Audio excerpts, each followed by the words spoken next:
अस्सलाम वालेकुम स्टूडेंट्स, मैं माजिद अली, आपका कंप्यूटर टीचर, आपका विजुअल बेसिक का टीचर। तो आज हम जिस टॉपिक को कवर करने जाएंगे इस पेड कोर्स में रहते हुए, तो वो है हमारे पास ऑप्शनों में हम पहुंचे हैं pointer, picture, label, text box. बचा हमारे पास आज का फ्रेम। वाओ, जिसका था इंतज़ार वो शाकार आ गए। तो हमारे पास एक टूल आ चुका है हमारे हाथ, जिसका नाम है फ्रेम। फ्रेम एक्चुअल में हमारे क्या काम आ सकता है, क्यों इस्तेमाल किया जा सकता है, ट्राई करते हैं आज की इस वीडियो में। समय नहीं करते कोशिश, ताकि सॉफ्टवेयर बनाने के लिए इसकी हमें ज़रूरत पड़ती रहती है। तो देखते हैं जी ये क्या काम करता है हमारे लिए। फ्रेम पे क्लिक करते हैं, यहाँ ड्रॉ करते हैं। तो यहाँ पे अगर देखा जाए तो ये पूरा एरिया एक हो चुका है प्लेन, जिसको उसने डिफाइन कर दिया कि हाँ भाई मैं फ्रेम हूँ, मेरा नाम है फ्रेम 1। एक और ड्रॉ करके देखें और क्या होता है। इधर बना लेते हैं एक ज़रा और। हाँ जी, इसने कहा जी मेरा नाम फ्रेम 2 है, अपने नाम खुद ही रखी जा रहा है, तो सबसे अच्छी बात है। हमें तो ऑप्शन सीखने से गर्ज है। अब इसका हमें फ़ायदा क्या हो रहा है, ये जो हमें बना के दे रहा है, पंगे डाल रहा है, मतलब लिखा जा रहा है फ्रेम 1, फ्रेम 2, और ये उसने डिज़ाइन बनाया।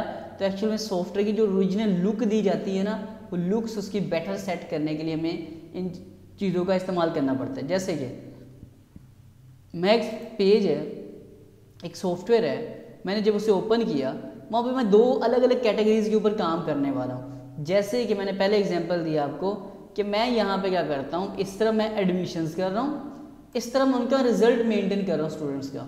तो मैं अब क्या करता हूँ, यहाँ से इस फ्रेम पे क्लिक करता हूँ। इसकी कैप्शन पहले भी समझाया, इस प्रॉपर्टी में भी कैप्शन है, और ऊपर नेम का मतलब है कि इससे आप प्रोग्रामिंग कंट्रोल करोगे, वो हम बाद में बातें करेंगे। लेकिन हम लोग जो काम करने वाले हैं वो हम डिस्कस करेंगे आज की वीडियो में। किसको? कैप्शन को। कैप्शन में हम लिख देते हैं यहाँ पर एडमिशन। देन यहाँ अगर आप पीछे देख पाओ तो इस पूरे फ्रेम का नाम एडमिशन लिखा गया। इसमें लिख लेता हूँ मैं, यहाँ डबल क्लिक कर सकते हो, यहाँ क्लिक कर लो, इसका नाम लिख दो रिजल्ट।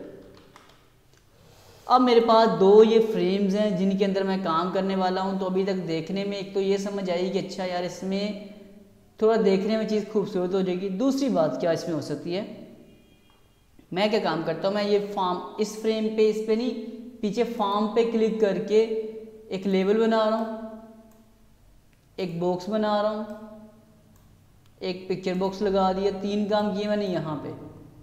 इस बार मैं क्या काम करता हूँ, मैं इस बॉक्स को, एडमिशन वाले को सिलेक्ट किया, इसमें बनाया एक लेबल, और एक लगाते हैं इसके अंदर का बॉक्स। ठीक है, ये हमने जब सिलेक्ट किया हुआ है तो इसी के अंदर काम हो रहा है मेरे पास। 3 चीज़ें बना दी मैंने। इसका फ़ायदा क्या, अब ऊपर मैंने पॉइंटर टूल कहा था कि चीज़ों की ये मूवमेंट करने के लिए इस्तेमाल किया जाता है। जैसे मैं इसको मूव करता हूँ, ये मैनुअल मूव हो रहा है, ये भी हो रहा है। मुझे अब ये क्या काम करना है, मुझे जिस बंदे ने मुझसे सॉफ्टवेयर डिज़ाइन करा था, कहता यार ये काम ये करो, ये जो पूरा पैनल एडमिशन वाला, इसको इधर लेके आओ, ये जो रिजल्ट वाला पैनल ये इधर होना चाहिए। अब आप क्या कर सकते, इस पर क्लिक करो, पैनल को इसको मूव करो, जस्ट इस वाले को क्लिक करके इधर मूव किया मैंने। अच्छा, डबल क्लिक हो गया, मैं इसको मूव कर रहा हूँ वापस इधर। तो आप लोग देख पाओ तो सिर्फ ऊपर इस पूरे फ्रेम की वजह से मेरी बाकी जो चीज़ों की प्लेसमेंट वो ख़राब नहीं हो रही। आपने जो जो चीज़ें जिस फ्रेम में, जैसे कहते हैं ना एक तस्वीर में फ्रेम में जो तस्वीर लगा दी जाती है वो वहाँ फिक्स हो जाती है। आप फ्रेम को जहाँ दिल चाहे मूव करते हो वो सेट हो जाता है। यहाँ फिर अक्सर औकात हमारे घरों में एक ही बड़ा सा फ्रेम होता है, उसमें अपने इतने सारी तस्वीरें इकट्ठी करके से एक बार फिट कर दी जाती हैं, फिर फ्रेम उठा कर जिधर मर्जी मूव करो। अंदर वाली तस्वीरें बहुत कम मिलती हैं, कभी कभी हिल भी जाती हैं। वैसे बहुत कम है जब वो तस्वीरें हिलती हैं, हमसे डांट भी पड़ती है घर वालों से जब वो हिल जाती है। तो अच्छा, कभी कभी जब वो नहीं हिलती, मतलब हम मूव करते हैं तो प्रॉपर सेटिंग रह जाती है। सेम यही कंडीशन यहाँ पे भी हमारे पास आती है। तो यहाँ पे वैसे मैं मूव करता हूँ तो कुछ भी मूव, मतलब एडजस्टमेंट ख़राब नहीं हो रही। पूरे फ्रेम के अंदर जो चीज़ें लगा दी गई हैं वो चीज़ें इसी तरह फ्रेम के अंदर ही अवेलेबल है, जो आपको नज़र आ रही होंगी। Got it? नहीं समझ आई? ओके, आई नो दैट नहीं समझ आई होनी, कोई बात नहीं, आएगी रिलैक्स, आएगी जी, समझ आएगी आप लोगों को। हो एक फ्रेम बना, इस फ्रेम में जाके हमने कुछ भी फिर से बनाया, और इस बार मैं क्या करता हूँ, एक शेप में यहाँ से इधर बनाता हूँ। ये देखो, मैं कोशिश कर रहा हूँ कि यहाँ शुरू हो रही है, इससे बाहर लेके आऊँ, लेकिन वो उसकी लिमिटेशन उसके अंदर अंदर ही रह रहा है। ये पॉइंट भी ज़हन में रखना है आप लोगों ने। अच्छा, अभी मैनुअल जो मर्जी कर सकते हैं, उसकी भी चीज़ ध्यान में रखनी है। अब मैं फ्रेम पे यहाँ क्लिक करता हूँ बाहर फार्म पे। अब मैं लेता हूँ यहाँ से इस चीज़ को और मैं यहाँ से ड्रॉ करते हुए इधर लेके आता हूँ यूँ। उसने उसके ऊपर मूव किया, इसको मूव करके देखिए इसके बाद ये मूव होता है तो बिल्कुल मूव नहीं हो रहा। लेकिन जब आपने सिर्फ इस पर क्लिक कर दिया, बेशक ये डॉटेड लाइनें आपको नहीं भी नज़र आ रही, आपने इसके अंदर काम करना अपना स्टार्ट कर दिया, जब एकदम बनाया तो ये चीज़ बन गई। अब दूसरा जाकर मैं यहाँ से अगर इधर भी बनाने की कोशिश करता हूँ, बाहर है, और अब इसके मैं मूव करके देखता हूँ, सिंपल बाहर है। लेकिन अब मैं इसके अंदर से यहाँ से शुरू करता हूँ इधर से, तो ये देखो इससे बाहर नहीं जा पाएगा। तो ये पॉइंट की बातें हैं जो ज़हन में रखनी है आपने।